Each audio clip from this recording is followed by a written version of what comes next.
Good morning, good evening, good afternoon. Welcome to another Raid Shadow Legends video with numbers. So, guys, today I want to talk about something that's got a lot of people a buzz, got a lot of people a light, and it's the new fusion. Wrong one.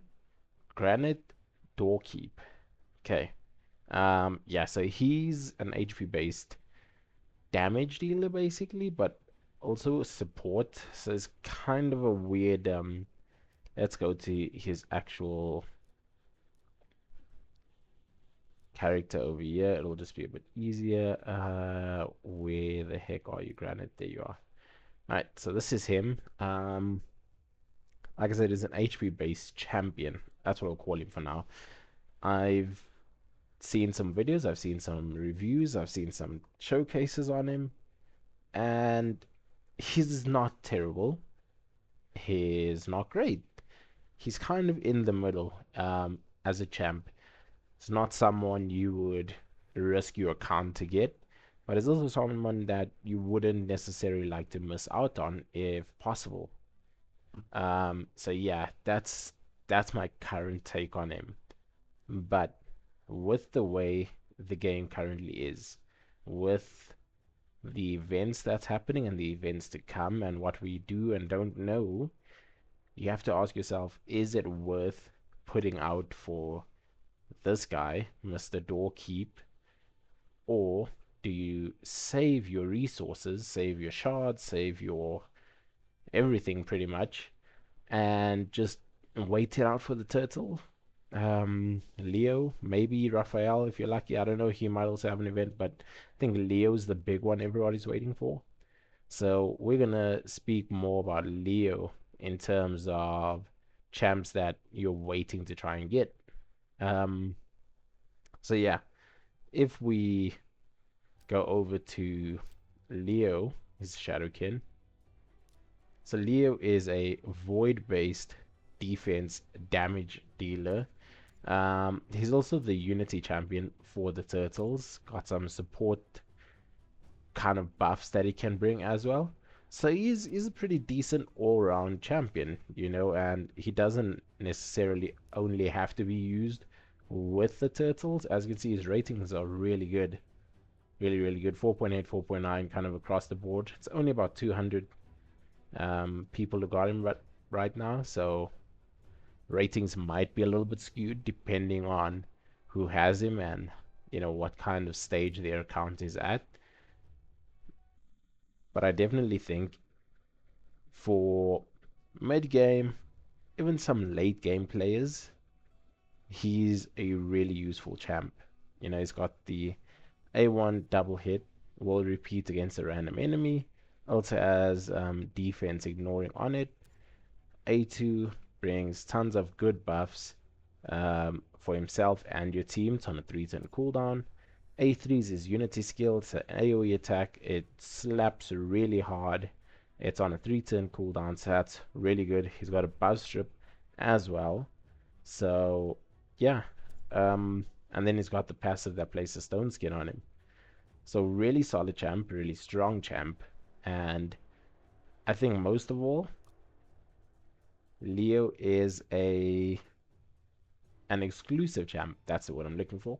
It's an exclusive champion. So if you miss out on Leo now or Shredder or whoever it may be, you also have to bear in mind that you will never be able to get this champion again. So you got one chance to get these turtles, and if you miss out on Leo, if you've missed out on Donnie or Raphael, April, it's kind of you only have one chance to get them at the moment. And if you don't get them, you're going to be kicking yourself in the foot. Now, going back to Granite, however you want to say it, I call him Granite just for the fun of it. He's a classic fusion, pick up these rares, turn them into epics, and then fuse him, which is great, but very time consuming for one, and also requires a lot of resources. You're gonna need tons of energy to run the events that you need to do to get these kind of champs. Let me just have a look. I think.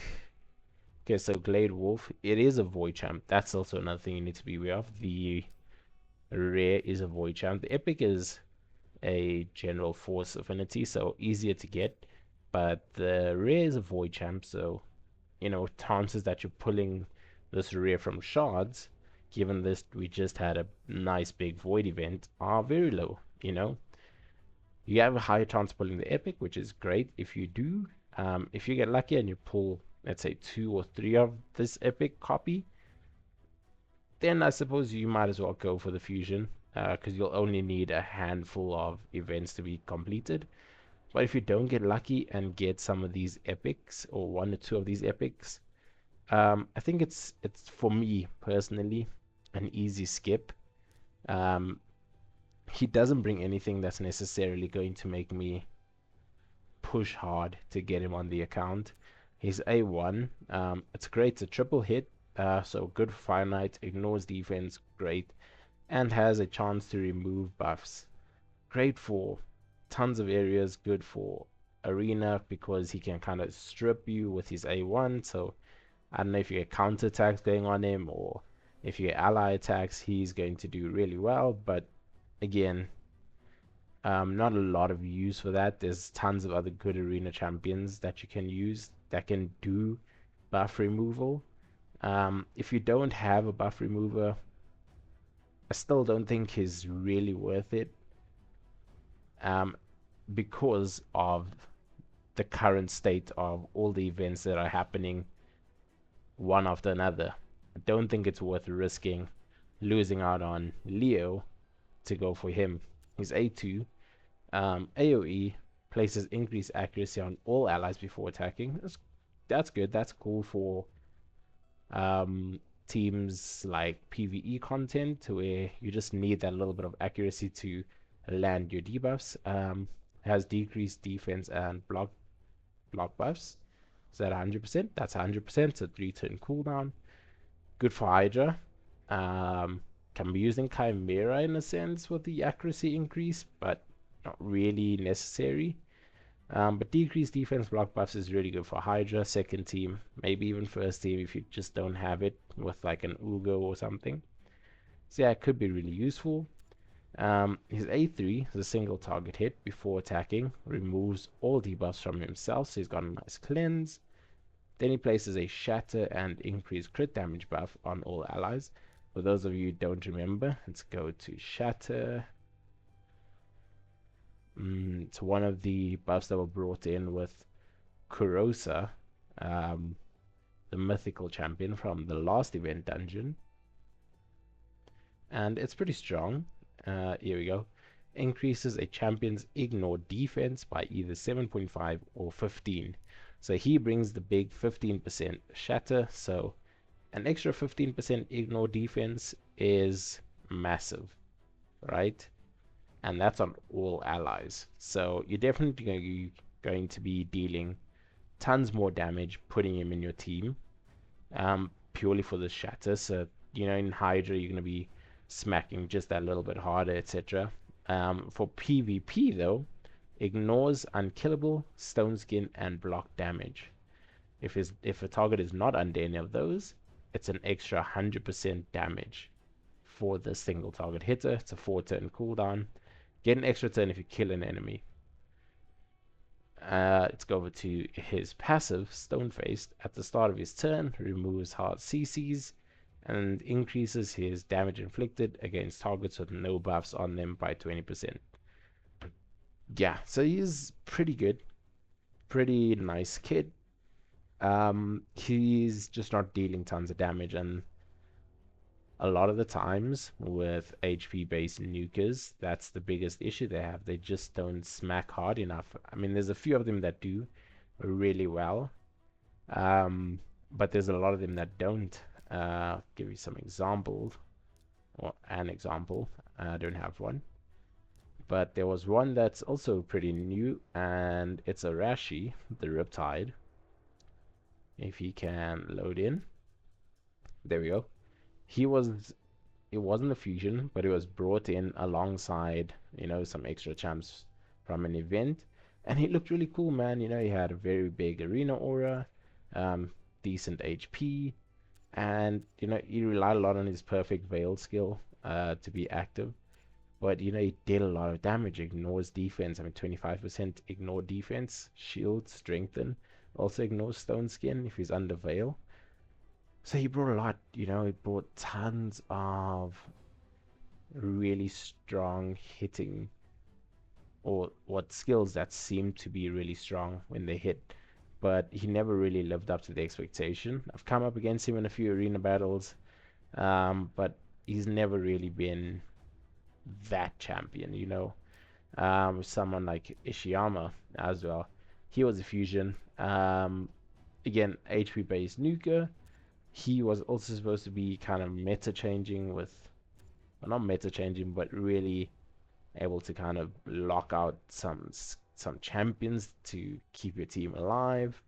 Because he's got this AoE with fears, decreased crit rate, decreased crit damage. He's got block damage on himself, and then he's got this cool passive which increases his max HP. So it was supposed to be cool, supposed to be strong. Didn't really live up to the hype, unfortunately. So yeah, Shredder, another HP based damage dealer, also not really living up to the hype. And it's a thing with HP based damage dealers that they just don't hit hard enough. There's one that does, Taras, but he's kind of the exception. He really smacks hard, but other than him, there's not many HP based damage dealers that you can rely on to give you the damage numbers you're looking for. Um, I think if I go here, this guy is also an exception, but again, it's a mythical champion. It's someone you aren't really going to get your hands on very easily. His second form is his HP based form, and his kit alone makes it really strong with his passive, and that's what helps him to deal tons of damage.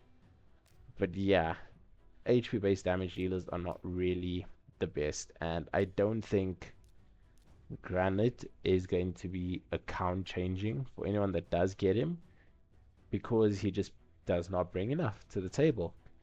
If any of you have seen his showcases, his test server plays, you'll have seen that he does not do enough damage to make him super viable in PvP.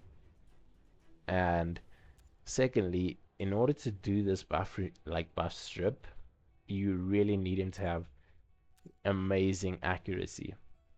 So if you're building him out as a nuker, but you also need him to have accuracy, you're sacrificing some damage stats so that he's able to do strip with his A1 or place debuffs with his A2, which kind of counters him being a nuker. Then he's just a support champ. So hence I say, if you're using him as a support champ, might be worth it for you, but is it better than having Donny, who for one is an exclusive champion?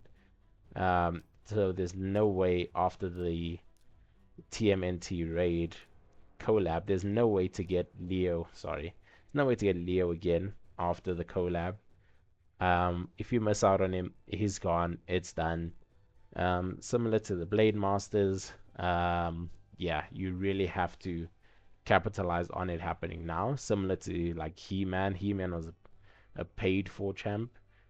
Leo's not, and I think that's really good because it makes him accessible to almost everybody as long as you've got the resources.